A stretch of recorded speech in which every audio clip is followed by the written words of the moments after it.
একটা জঙ্গলে টিনু নামের একটা পাখি থাকতো, আর চুন্নু মুন্নু নামের দুটো বাচ্চা ছিল। টিনু আসলে জঙ্গলের সব থেকে বাজে স্বভাবের পাখি ছিল, আর ওর চিন্তা ভাবনা সবার থেকে আলাদা। সোনারা, তোমরা এবার উড়তে শিখে গিয়েছো, তাই আমার সময় এসে গেছে তোমাদের ভালো মন্দ বুঝিয়ে দেওয়ার।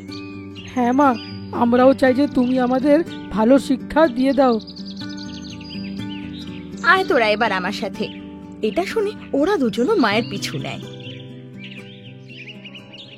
রাস্তায় অনেক ধরনের পাখির বাসা পড়ে, যাতে কাক, চিল, তোতা, ময়না, বিভিন্ন ধরনের পাখি ছিল।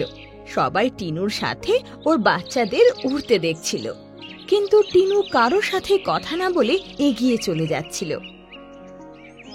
তারপর একটা ডালে গিয়ে বসে আর বাচ্চাদের বলে, সোনারা, রাস্তায় তো কত পাখি দেখলাম, কিন্তু কারোর সাথে আমি কথা বলেছি? এর কারণ হলো, যখন আমরা কারোর সাথে কথা বলি তাহলে সময় এলে আমাদের তাদের সাহায্য করতে হয়, আর এতে আমাদেরই উল্টো সমস্যা বাড়ে। সেটা তো ঠিক নয়। আমরা বুঝে গেছি মা, আমরা কারুর সাথে বেশি কথা বলবো না, আর কারুর সাহায্যও করব না। একদম ঠিক। এবার তোরা সামনে দেখ।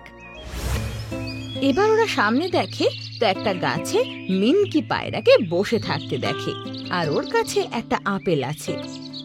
সব পাখিরা খুব পরিশ্রম করে তবে খাবার জোগাড় করে, কিন্তু আমার খাবার জোগাড় করার পদ্ধতি একটু আলাদা, আর এটা বলে ও দুজনকে কিছু বোঝায়। ও সেই গাছেই লুকিয়ে থাকে, আর চুন্নু মুন্নু মিনকি পায়রার কাছে কাঁদতে কাঁদতে গিয়ে পৌঁছায়। মিনকি মাসি, শিগগিরই আমাদের সাথে চলো, আমাদের মার ডানায় খুব জোরে আঘাত লেগেছে, তাই তো মা বলল তোমাকে ডেকে নিয়ে আসতে। আরে তাই নাকি? তাহলে তো খুব কষ্ট পাচ্ছে বেচারি। তোরা এখানেই দাঁড়া, আমি আগে নীল পাহাড়ে গিয়ে ওষুধ নিয়ে আসি, তারপর তোদের সাথে ওর কাছে যাব। হ্যাঁ ঠিক আছে মাসি। মিনকি পায়রা তখন নীল পাহাড়ের দিকে রওনা হয়। এদিকে টিনু পাখি এসে ওর বাসা থেকে আপেল তুলে বাচ্চাদের সাথে চলে যায়, আর তিনজন মা ছেলে মিলে মজা করে খায়। ওদিকে মিনকি পায়রা খুব কষ্ট করে নীল পাহাড়ি থেকে ওষুধ নিয়ে নিজের বাসায় ফেরে, কিন্তু ও দেখে যে ওর বাসায় তো সেই চুন্নু মুন্নু আর নেই, এমনকি ওর খাবারও নেই। এটা দেখে ও সব বুঝতে পারে। এই বাচ্চাগুলো শেষমেশ মিথ্যে কথা বলে আমার খাবার চুরি করলো। মা তো ছিলই, তার উপর ছেলেগুলো এরকম হলো, এটা খুব খারাপ। আর বেশ কয়েকদিন এরকমই চলতে লাগে, আর টিনু আর ওর বাচ্চারা পুরো জঙ্গলে মিথ্যুক আর ঠক জচ্চর নামে পরিচিত হলো। একদিন এই তিনজন বাজের বাসা থেকে খাবার চুরি করতে যায়, কিন্তু বাজ ওদের শেষমেশ দেখে নেয় আর বলে, চলে যায় এখান থেকে। আর ও টিনু পাখির ডানায় এমন ঠোঁট মারে যে ও আহত হয়ে যায়। ও নিজের প্রাণ বাঁচানোর জন্য কোনোভাবে উড়তে থাকে, কিন্তু নিজের বাসায় পৌঁছতে পৌঁছতে ওর ঘা আরো গাঢ় হয়ে যায়। আরে বাপরে, সোনারা, আমার তো খুব ব্যথা করছে। আমার মনে হয় না যে এই কষ্টটা আমি আর সহ্য করতে পারবো বেশিক্ষণ। তুমি একদম চিন্তা করো না মা, আমরা এক্ষুনি কাউকে সাহায্যের জন্য ডাকছি।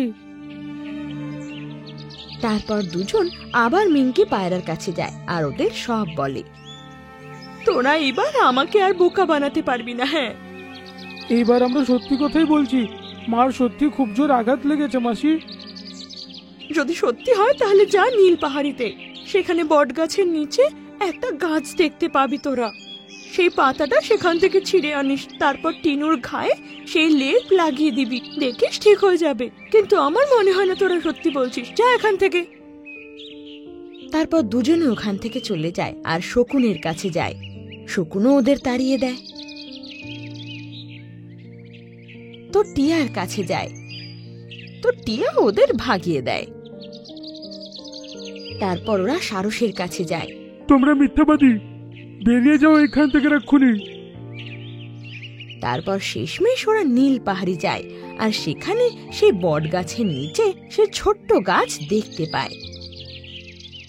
কিন্তু সেই পাতা তো এই দুজনের থেকে অনেক বড়।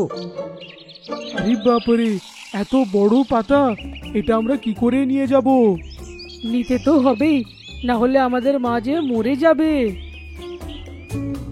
দুজনে মিলে সেই বড় পাতাটা বড় কষ্ট করে তোলে। তারপর দুজনে পাতার দুটো অংশ নিজের পায়ে ধরে আকাশে উড়ে যায়। দুজনকে ওভাবে যেতে দেখে টিয়া, ময়না, বাজ, চিল সবাই অবাক হয়ে যায়, কিন্তু কেউ ওদের সাহায্য করতে এগিয়ে আসে না। সবার মনে হচ্ছিল যে ওরা আবার মিথ্যে কথা বলছে। দুজনে মাকে বাঁচানোর জন্য উড়ে যাচ্ছিল। হঠাৎ তখনই জোরে একটা হাওয়া আসে। দুজনেই পাতা ধরেছিল, আর সেই পাতা হাওয়ার চোটে ক্রমশ পেছনে যাচ্ছিল। সাথে বাচ্চা দুটো ক্রমশ পেছনে যাচ্ছিল। ওরে বাবা রে, আমরা তো পিছনে যাচ্ছি। যাই হয়ে যাক না কেন, পাতাটাকে কিন্তু ছাড়বি না। আর কোনোভাবেই পাতা ছাড়ে না।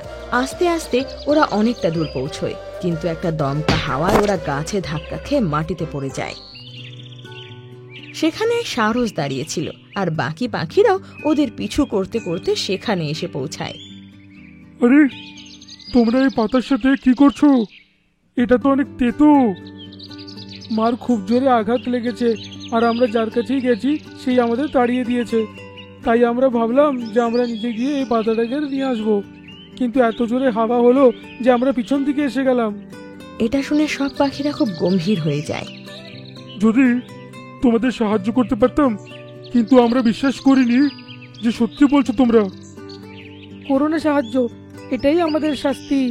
যদি আমরা প্রথম থেকে জঙ্গলবাসীদের সাথে একটু ভালো করে মিলেঝুলে থাকতাম, নিজে কষ্ট করে খেতাম, তাহলে আজ আমাদের এই দিনটা দেখতে হতো না। তোমরা একদম ঠিক করেছো। আর এটা বলে দুজন পাখি সেই পাতাটা ধরে বড় কষ্ট করে আকাশের দিকে উড়ে যেতে লাগে। সব পাখিরা তখন একে অপরকে দেখে। তখন ওরাও ওদের পেছনে যায়। সারস এগিয়ে গিয়ে পাতাটা পায়ে জড়িয়ে ধরে, আর এটা দেখে দুটো পাখির মুখে হাসি এসে যায়। আরে বাহ, তোমরা সবাই সাহায্যের জন্য এসে গেছো।